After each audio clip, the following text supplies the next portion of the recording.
नमस्कार दोस्तों, आपका मेरे चैनल लीड स्टडी में स्वागत है। आज हम बात करेंगे हिमाचल प्रदेश की व्यास नदी के बारे में। तो चलिए शुरू करते हैं। सबसे पहले हम जानेंगे व्यास नदी के प्राचीन नाम के बारे में। तो इसका जो प्राचीन नाम था, तो प्राचीन समय में इसे अर्जिक्य नाम से जाना जाता था। अब यदि बात करें इसके संस्कृत नाम की, तो इसका जो संस्कृत नेम है वह है विपाशा। अब बात करें इसकी लंबाई के तौर पर, तो यह लंबाई के द्वारा देखी जाए तो हिमाचल प्रदेश की दूसरी सबसे लंबी नदी है। इसकी जो लंबाई है 256 किलोमीटर है। अब हम बात करेंगे इसके उद्गम स्थल की। तो यह कहां से निकलती है? व्यासकुंड ग्लेशियर से, या व्यासकुंड रोहतांग दर्रे के समीप व्यासकुंड ग्लेशियर से निकलती है। अब यदि बात करें हिमाचल प्रदेश को किस स्थान पर छोड़ती है तथा कहां पे प्रवेश करती है, तो मित्थल स्थान पर हिमाचल प्रदेश को छोड़कर कहां पे प्रवेश करती है? पंजाब में प्रवेश करती है। अब हम बात करेंगे इसकी अन्य सहायक नदियों के बारे में, या इससे जुड़े अन्य महत्वपूर्ण प्रश्नों के बारे में। तो चलिए शुरू करते हैं। सबसे पहले इसकी जो सहायक नदी है वह है सोलंग नाला। जब व्यास नदी व्यासकुंड से निकलती है तो उसी के पास व्यासकुंड से ही सोलंग नाला निकलता है, जो कि आगे चलकर व्यास नदी में मिलता है। इसके बाद बात करते हैं फोजल नाले की। तो फोजल नाला इसके बाद किस नदी में मिलता है? व्यास नदी में मिलता है। तो यदि फोजल नाले की बात करें तो एग्जाम में पूछा जाता है कि किस नाले को कुल्लू की तबाही का नाला कहा जाता है। तो फोजल नाले को कुल्लू की तबाही का नाला भी कहा जाता है। अब हम बात करें इसके आगे, सरावरी खड्ड जो है व्यास नदी में मिलती है। अब बात करते हैं इसकी अन्य सहायक नदियों की, जो कि बाएं शोर पर इसमें मिलती है। तो अन्य जो इसकी सहायक नदियां हैं, सबसे पहले आती है कुल्लू की मनतलाई झील से निकलने वाली पार्वती नदी।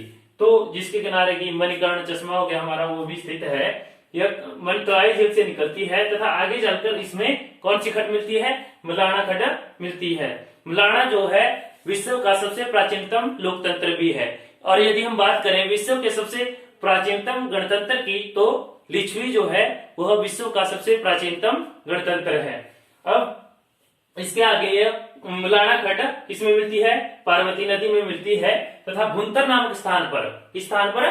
भुंतर नामक स्थान पर यह जो हमारी पार्वती नदी है किसमें मिलती है? व्यास नदी में मिलती है। अब बात करते हैं सेंज और तीर्थ नदी की। तो ये दोनों जलधाराएं लारजी नामक स्थान पर, किस स्थान पर? लारजी नामक स्थान पर किसमें मिलती है? हमारी व्यास नदी में मिलती है। तो इस तरह यह जो मैंने आपको सहायक नदियां बताई, यह कुल्लू जिले में ही व्यास नदी में मिल जाती है। अब बात करेंगे हम कि व्यास नदी मंडी जिले में कहां से प्रवेश करती है। तो यह मंडी जिले में बुजौरा नामक स्थान से प्रवेश करती है। तथा मंडी जिले में इसमें कौन कौन सी नदियां मिलती है? तो बखर इसकी जो सहायक नदी है, सोनखड्ड मिलती है, सुकेती खड्ड मिलती है, रूणी नदी मिलती है तथा उड़ नदी इसमें मंडी जिले में मिलती है। तो एग्जाम में पूछा जाता है कि मंडी जिले में कौन कौन सी सहायक नदियां व्यास नदी में मिलती है। तो बखर खड्ड, सोनखड्ड, सुकेती नदी, लूनी नदी तथा उड़ नदी जो है मंडी जिले में किस नदी में मिलती है? अपनी व्यास नदी में मिलती है। अब हम बात करेंगे कांगड़ा जिले की। इसके बाद मंडी जिले के बाद यह कहां पे प्रवेश करेगी? कांगड़ा जिले में। तो कांगड़ा जिले की यदि बात करें तो मंडी को छोड़कर यह संदौल से कांगड़ा जिले में प्रवेश करती है। और कांगड़ा जिले में इसमें कौन कौन सी सहायक नदियां मिलती है? तो कांगड़ा जिले में इसमें न्योगल, बनेर, बाणगंगा तथा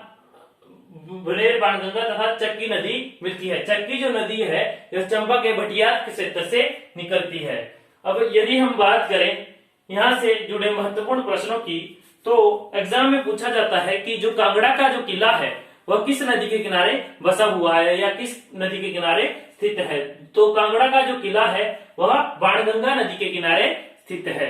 अब यदि बात करें कांगड़ा का जो नूरपुर शहर है वह किस नदी के किनारे स्थित है, तो वह चंबा से निकलने वाली चक्की नदी के किनारे स्थित है।